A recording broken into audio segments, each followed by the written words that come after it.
जी नाज़रीन, मैं अदनान खान प्रोग्राम सच का हक साथ हाजिर खिदमत हूँ। मिडल ईस्ट में तब्दीली की लहर अवाम के लिए क्या असरात छोड़ती है?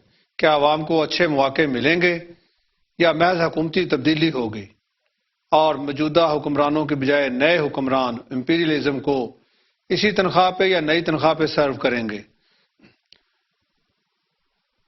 और अवाम एक बार फिर कुछ अरसे के लिए एक और नई सुबह का इंतजार करेंगे और सब्र के साथ फिर एक नई बारी, एक नई जद्दोजहद के लिए तैयार हो जाएंगे।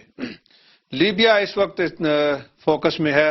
मिडिल ईस्ट की जो सारी तब्दीली की लहर चल रही है, 18,000 के करीब पाकिस्तानी वहां पर रोजगार के सिलसिले में मुकीम हैं। उनमें से कुछ तो अपने तौर पे वापस आ चुके हैं और कुछ को हुकूमत ने अब वापस बुलाने के लिए इंतजामात किए हैं। इसमें कितनी देर लगती है ये वक्त बताएगा।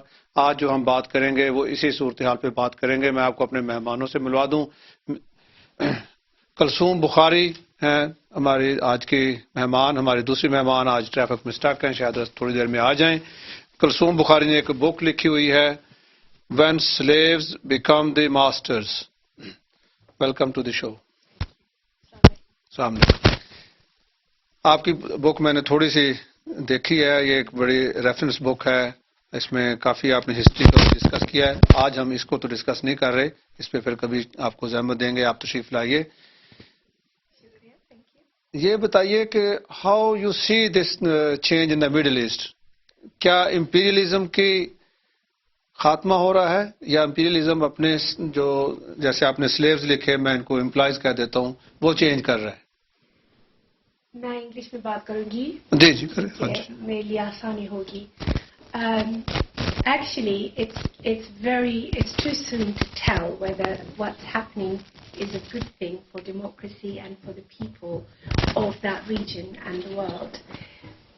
Simply because if we look at history and we look at, for example, 1890s onwards, there were revolutions similar to this one, where there was an uprising of people against their government, and basically now we know for certain that was orchestrated by the West in order to take the Middle East. And it was at that very time. Yes, Karim. It was at that very time that Palestine was lost, and those people are still languishing in, concentrated camps and also, a sort of genocidal thing going on there. So we don't really know, because what's very apparent right now is that there is a mass movement. However, they're not saying what they want. They just want the change of leadership. And we can see from Eastern Europe and Kyrgyzstan and all those countries that leadership has changed, but all the difference that those revolutions have made is that instead of having a pro-Russian government, they've now got pro-American government. No, when you say they just want the change of leadership, not they don't want change in their life.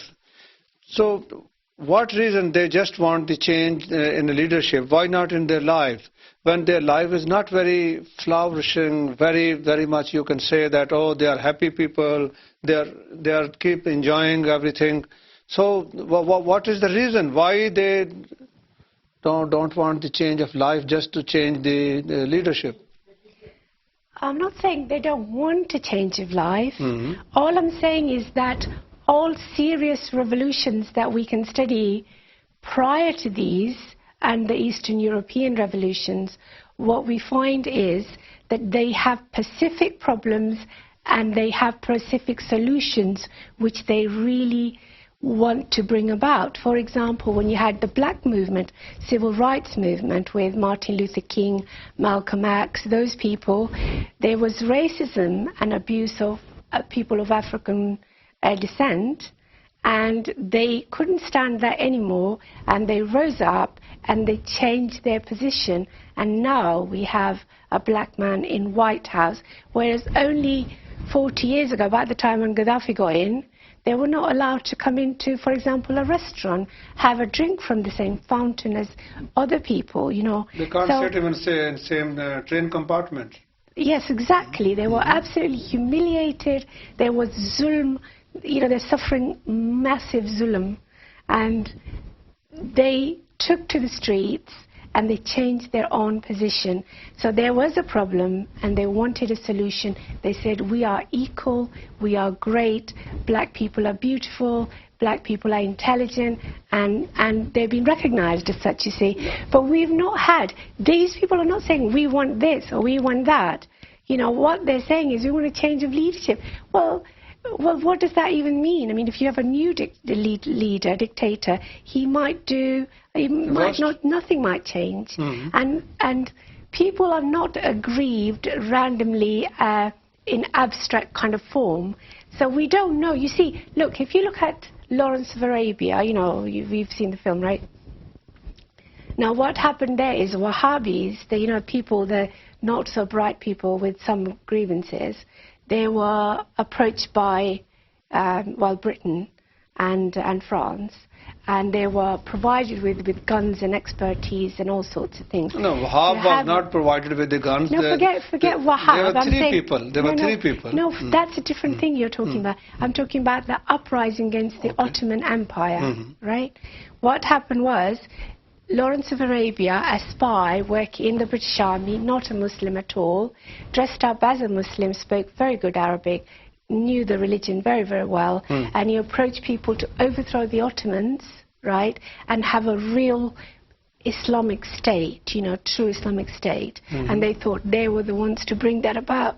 You know, these kind of people that lived in the desert and, you know, these kind of people without much vision. I say they didn't have any vision because they had seen Britain take India and degrade Africans and all over, you know, do terrible things all over the world.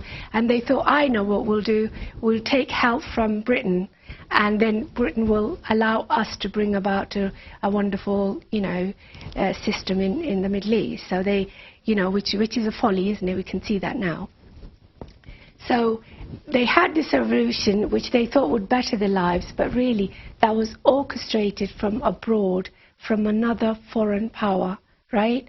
So when I'm watching the news, I'm thinking, what do they want? What is all this about? Who's behind it? Who's, you know, it's such a huge thing to organize people to come out. It doesn't happen randomly. Who's organizing it? And you know, since there's no agenda,